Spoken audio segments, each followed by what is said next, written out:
ayun na nga mga Tropa Picks, magandang araw sa inyo. So meron akong gagawing content ngayon. So gusto ko siyang i-review. So humingi ako ng permiso kay sa aking kaibigan, kay Ma'am Chichi Kalutan. So pinayagan naman niya tayo na i-review yung product nila. Itong product na to, talagang napakadaming benefits. Tapos very reusable siya. So yung product na to, hindi kayo maniniwala, talagang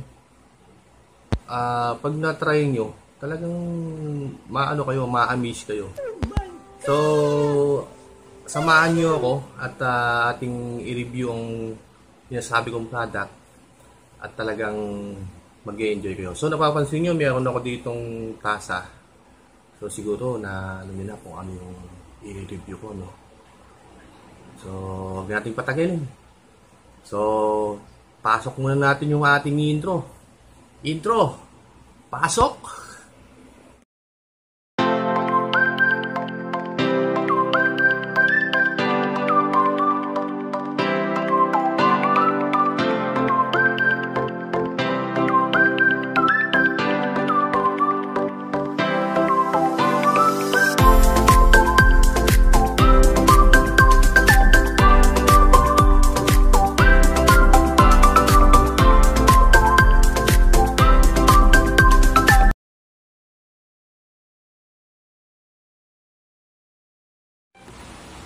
So, at yun na nga.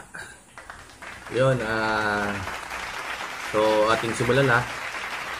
Papakilala ko sa inyo ang product na sinasabi ko. Kundi ayan po, Cafe 10i7. Si Cafe 10i7. Ayan po, so, isa po siyang kape. Pero napakadami niyang gamit. So, eto. Bale, yung kaping to, kalimitan pagka iinom kayo ng kape, so kailangan nyo pa ng coffee maker. So, tayo, kagaya natin na hindi naman tayo talagang mga umiinom ng mga sosyalang kape. So, hindi na natin kailangan ng coffee maker. Kailangan lang natin na itasa, tsaka tsara, diba? Pero ito, binubrood kasi itong kaping to. Pero, ang kagandahan sa kaping to, hindi mo na kailangan ng coffee maker. Pwede mo siyang i-brood ng walang coffee maker. Kaya, no need coffee maker. Yun yung kagandahan sa kaping to. Kay Cafe 10i7. So, paano? Papakita ko sa inyo kung paano. So, ito na. Bali, ganito. Ayan.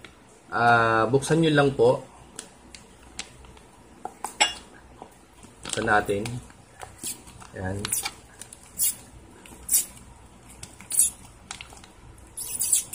Yun. So, nabuksan na natin. Natanggal na natin yung pinaka ibabaw niya. So, tanggalin lang natin. So, ito yung laman niya. Ayan. Ito. Tapos, tatanggalin nyo rin tong kasi may pa yun may balot pa yan. So, tatanggalin nyo to. Itong ibabaw na to. Yan. So, pagkatanggalin yung ibabaw na yan, yan. Yan. Ganda na yan, nalalabasan yan. Tapos, ibubukan nyo po siyang pa ganun. Yan. At ilalagay nyo po dito.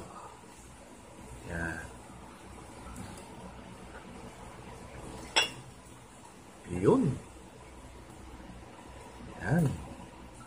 Ba? So, makakapag-brood na kayo ng kape na hindi nyo na kailangan ng coffee maker. Ganun kagaling tong si Cafe 10i7. Yan. Tapos, so ito. Grabe yung bango. Yan. So, ibubrood na natin siya. So, kailangan nyo lang ng tubig na mainit. Yan, salinan nyo lang po yung gitna. Hanggang sa yung baso nyo ay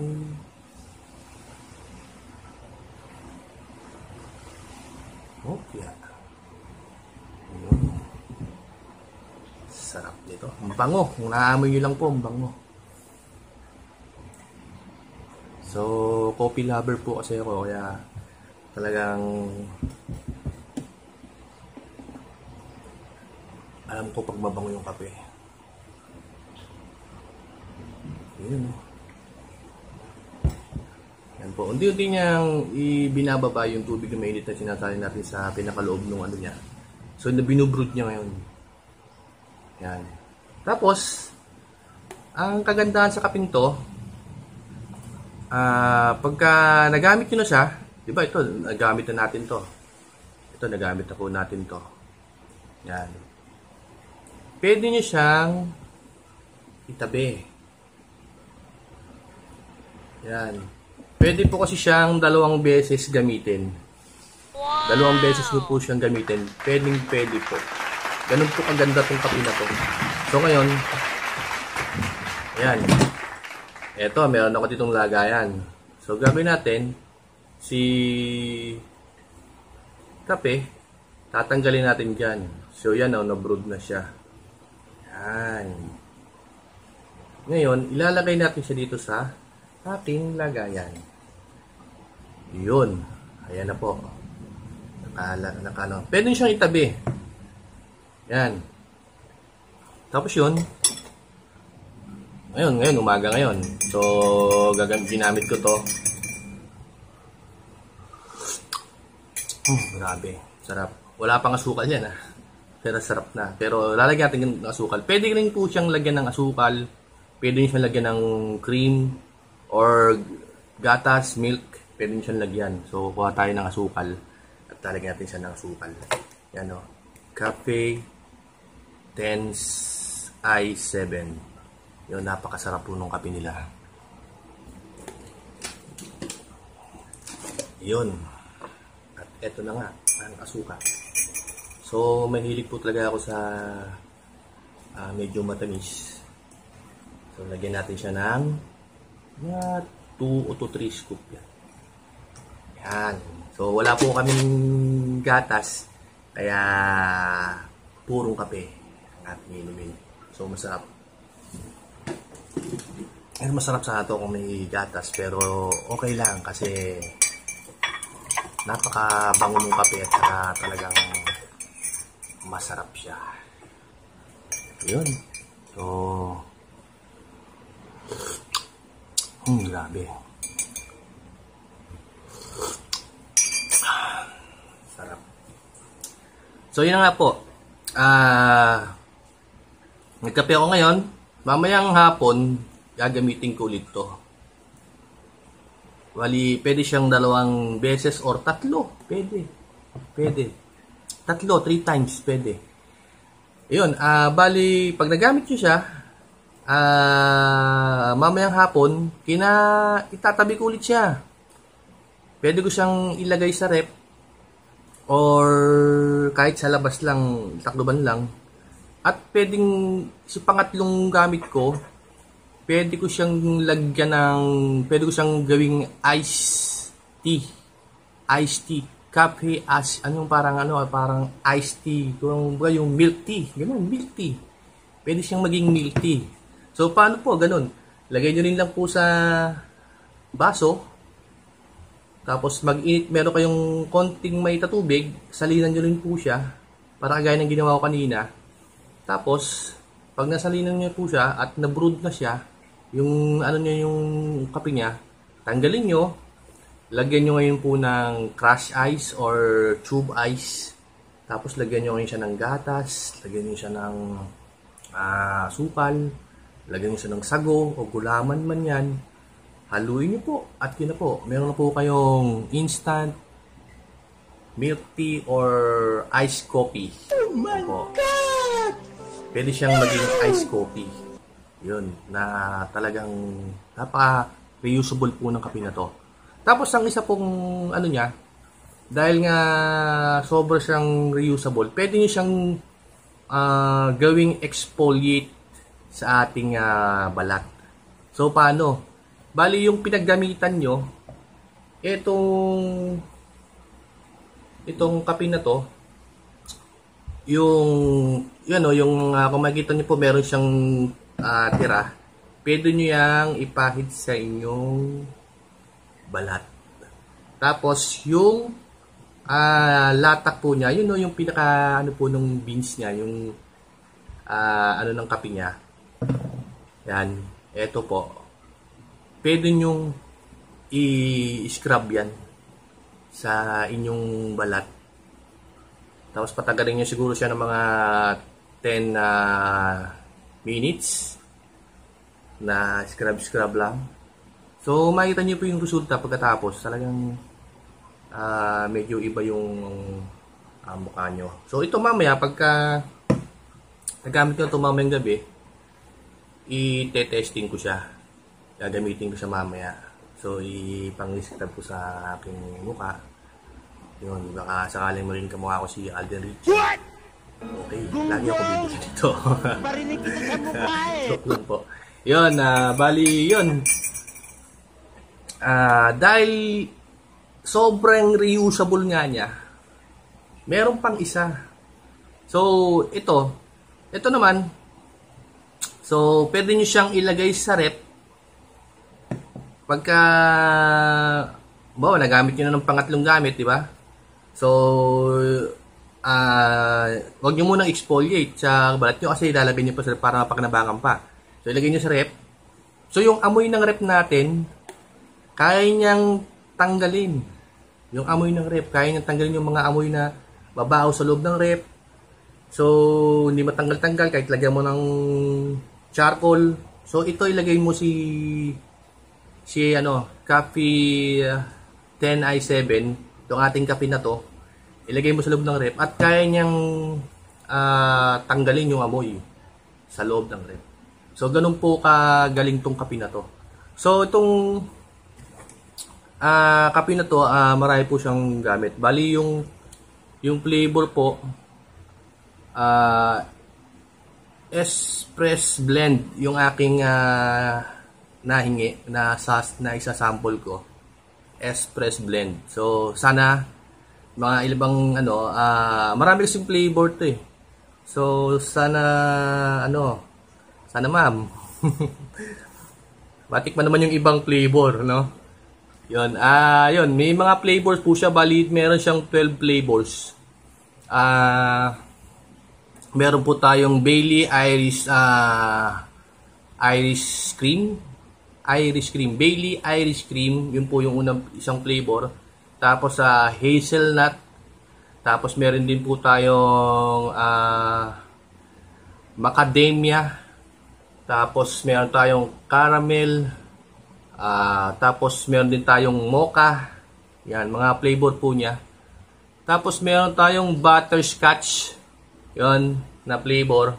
Meron din po tayong Arabica. Tapos yung Barako. Yun siguro sarap ng Barako. Kasi parang kasi Batanggenyo po ako. So parang sa tunog pa lang talagang Barako na Oh, grabe sarap po. Para akong umiinom ng kape na na sa restaurant. Wow, grabe Wow.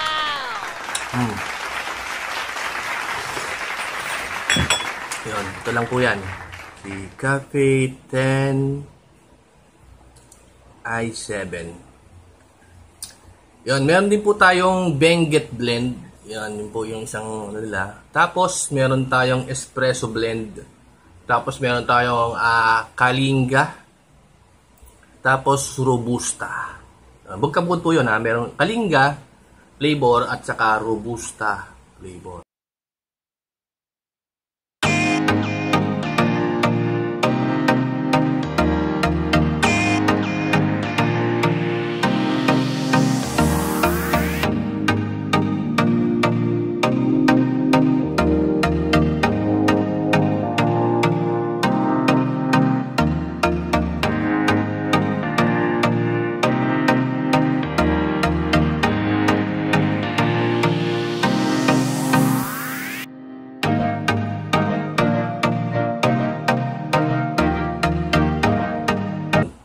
At yun po, siguro tapos nating i-review yung kape nito dahil sa dami nga po ng kanyang benefits. Sarap. Grabe. Okay na okay siya. So sa dami ng kanyang benefits at saka sa dami ng kanyang very reusable siya.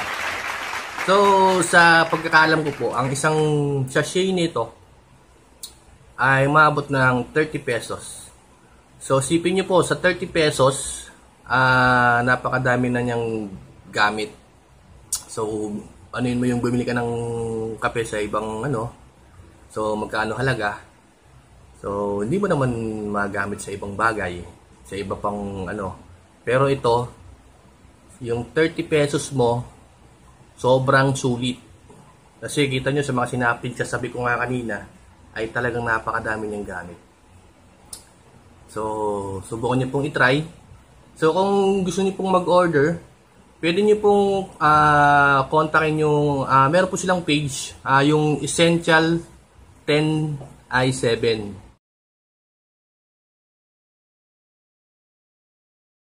Yun po, inulit ko po, Essential 10i7. Yun po yung kanilang Facebook page. Pwede po kayong mag-message doon para mag-order nitong Cafe 10i7 na talagang napakasarap po talaga at napaka very reusable. Tapos, pwede rin po niyong kontakin si Ma'am Shishi Kalutan.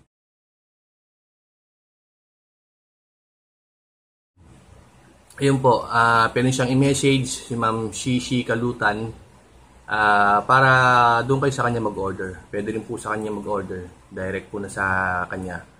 Yun. Yun na nga po.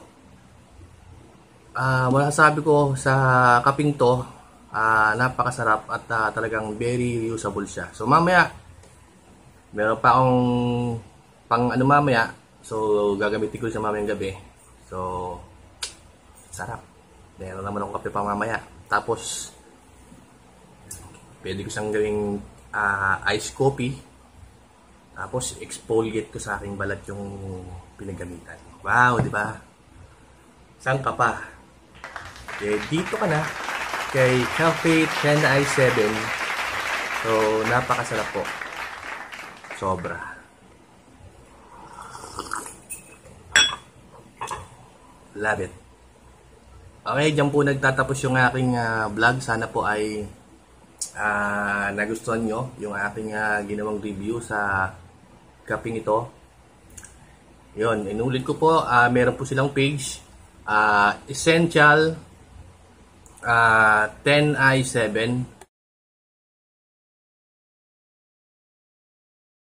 Yung page po nila, Facebook page po nila. Tapos, pag gusto nyo po na direct or pwede nyo pong i-message si Ma'am Shishi Kalutan.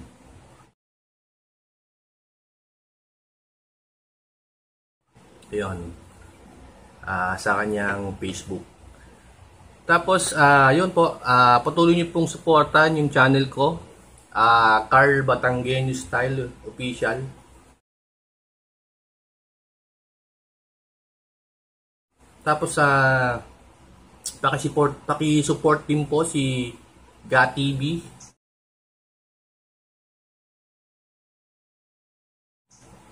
Tapos si Ate Bebe.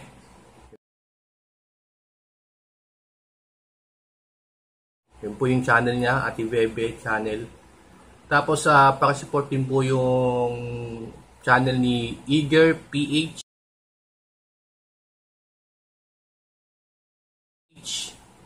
Tapos pa-support din po yung channel ni All About Len. Tapos channel ni Apo Joey channel, parang ganon. Yun po. Paki-support po yung channel ni Kuya Joey, Apo Joey channel.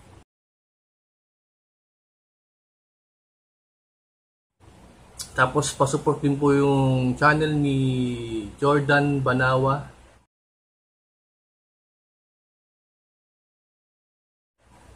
Tapos yung kay All About Len po, din nga yung sinasabi ko sa inyo na sa lahat ng mahilig sa BTS dyan, mga K-pop dyan.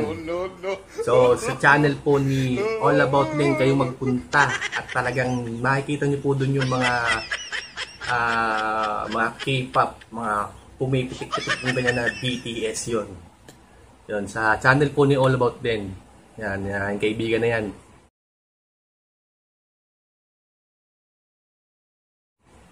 Doon yung po makikita sa channel niya. Yun nga po, akin na pong tinatapos yung review sa aking review sa kaping ito, sa aking channel. At sana po ay patuloy niyong supportan yung channel ko. At sana lagi pa rin kayo nandiyan sa aking mga susunod na vlog. Malay nyo susunod, iba na, marami ng flavors yung ibigay sa atin na ating i-review. Yun, Ma'am Shishi. Okay, salamat po. And that's all. Thank you.